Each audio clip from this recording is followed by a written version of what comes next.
ಯಾರ್ಯಾರು ನಮ್ಮ ಭಾರತದ ರೂಪಿ ಡಾಲರ್ ವಿರುದ್ಧ ಬೀಳೋವಾಗ ಮನಮೋಹನ್ ಸಿಂಗ್ ಅವರನ್ನ ಮತ್ತೆ ನರೇಂದ್ರ ಮೋದಿ ಅವರನ್ನ ಬೈತಿದ್ರಲ್ವಾ, ಅವರೆಲ್ಲರೂ ಕೂಡ ಸಿಂಪಲ್ ಆಗಿ ಈ ಡೇಟಾನ ನೋಡ್ಲೇಬೇಕು.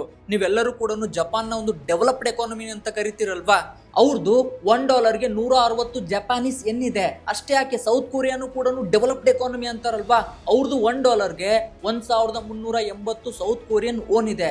ಈಗ ನಮ್ಮ ಭಾರತದ ಕರೆನ್ಸಿ ನೋಡಿ, $1ಗೆ ಕೇವಲ 96 ರೂಪಾಯಿ ಅಷ್ಟೇ ಇದೆ. ಆದ್ರೂ ಯಾಕೆ 2014ಕ್ಕಿಂತ ಮೊದಲು ನರೇಂದ್ರ ಮೋದಿ ಅವರು ಮನಮೋಹನ್ ಸಿಂಗ್ ಅವರನ್ನ ಕ್ರಿಟಿಸೈಸ್ ಮಾಡ್ತಿದ್ರು, ಈಗ ನರೇಂದ್ರ ಮೋದಿ ಅವರು ಪ್ರಧಾನಮಂತ್ರಿ ಆದಾಗ ಅಪೋಸಿಷನ್ ಅವರು ಕ್ರಿಟಿಸೈಸ್ ಮಾಡ್ತಿದ್ದಾರೆ ಗೊತ್ತಾ? ಇದು ನಿಮಗೆ ಸಿಂಪಲ್ ಆಗಿ ಅರ್ಥ ಆಗ್ಬೇಕಂತಂದ್ರೆ ಒಂದು ಬೇಸಿಕ್ ಕಾನ್ಸೆಪ್ಟ್ಸ್ ನ ಅರ್ಥ ಮಾಡ್ಕೋಬೇಕು. ಏನಂತಂದ್ರೆ, ಯಾವಾಗ ರುಪಿ ಡಾಲರ್ ವಿರುದ್ಧ ಡಿಪ್ರಿಷಿಯೇಟ್ ಆಗುತ್ತಲ್ವಾ, ನಮ್ಮ ದೇಶದಲ್ಲಿ ಸಾಮಾನ್ಯ ಜನಗಳು ಯೂಸ್ ಮಾಡೋ ಪ್ರತಿನಿತ್ಯದ ವಸ್ತುಗಳ ಬೆಲೆ ಜಾಸ್ತಿ ಆಗುತ್ತೆ. ಅಂದ್ರೆ ಹಣ್ಣು, ಹಾಲು, ತರಕಾರಿ, ಎಣ್ಣೆ, ಪ್ರತಿಯೊಂದು ವಸ್ತುಗಳಲ್ಲೂ ಕೂಡ ಬೆಲೆ ಜಾಸ್ತಿ ಆಗುತ್ತೆ.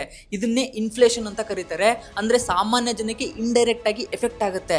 ಈಗ ನಿಮ್ಮ ಮೈಂಡಲ್ಲಿ ಒಂದು ಕ್ವಶನ್ ಬರ್ತಿರ್ಬೋದು, ಜಪಾನ್ ಮತ್ತೆ ಸೌತ್ ಕೊರಿಯಾದಲ್ಲೂ ಕೂಡ ಅವರ ಕರೆನ್ಸಿ ಡಿಪ್ರಿಷಿಯೇಟ್ ಆದ್ರೆ ಅಲ್ಲಿಯ ಜನಗಳಿಗೆ ಏನು ಎಫೆಕ್ಟ್ ಆಗಲ್ವಾ ಅಂತ?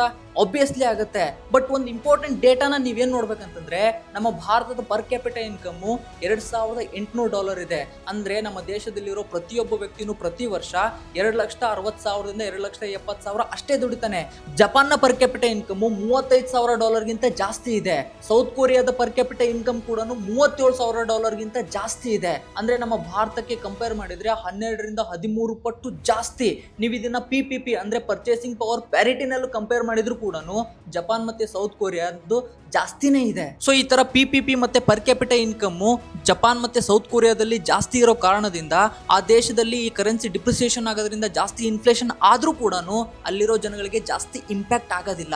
ಬಟ್ ಇದರಿಂದ ನಮ್ಮ ಇಂಡಿಯಾದಲ್ಲಿರೋ ಜನಗಳಿಗೆ ಜಾಸ್ತಿ ಇಂಪ್ಯಾಕ್ಟ್ ಆಗುತ್ತೆ. ಇನ್ನೊಂದು ಇಂಪಾರ್ಟೆಂಟ್ ಏನಂತಂದ್ರೆ, ಆ ದೇಶದಲ್ಲಿ ಅಂದ್ರೆ ಜಪಾನ್ ಮತ್ತೆ ಸೌತ್ ಕೊರಿಯಾದಲ್ಲಿ ಅವ್ರ ಕರೆನ್ಸಿ ಡಿಪ್ರಿಷಿಯೇಟ್ ಆದ್ರೆ ಅಲ್ಲಿನ ಜನಗಳು ಖುಷಿ ಪಡ್ತಾರೆ. ಯಾಕಂತಂದ್ರೆ ಆ ಎಕಾನಮಿಗಳು ಎಕ್ಸ್ಪೋರ್ಟ್ ಓರಿಯೆಂಟೆಡ್ ಕಂಟ್ರಿಗಳು. ಯಾವಾಗ ಅವ್ರ ಕರೆನ್ಸಿ ಡಿಪ್ರಿಷಿಯೇಟ್ ಆಗುತ್ತಲ್ವಾ, ಅವರು ಬೇರೆ ದೇಶಗಳಿಗೆ ಗೂಡ್ಸ್ ಮತ್ತೆ ಸರ್ವಿಸಸ್ ನ ಎಕ್ಸ್ಪೋರ್ಟ್ ಮಾಡ್ತಾರಲ್ವಾ, ಅವುಗಳ ಬೆಲೆಯಲ್ಲಿ ಕಡಿಮೆ ಆಗ್ಬಿಟ್ಟು ಮಾರ್ಕೆಟ್ ಅಲ್ಲಿ ಕಾಂಪಿಟೇಟಿವ್ನೆಸ್ ಜಾಸ್ತಿ ಆದ್ರೆ ಆ ಕಂಟ್ರಿಗಳಿಗೆ ಜಾಸ್ತಿ ರೆವಿನ್ಯೂ ಬರುತ್ತೆ. ಬಟ್ ನಮ್ಮ Bharat import oriented country. Import ಅಂತಂದ್ರೆ ನಾವು ಬೇರೆ ದೇಶದಿಂದ ಜಾಸ್ತಿ ತರಿಸ್ಕೊಳ್ತೀವಿ.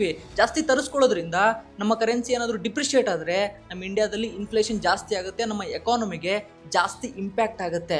This is the structural difference between Japan and South Korea's economy and Indian economy.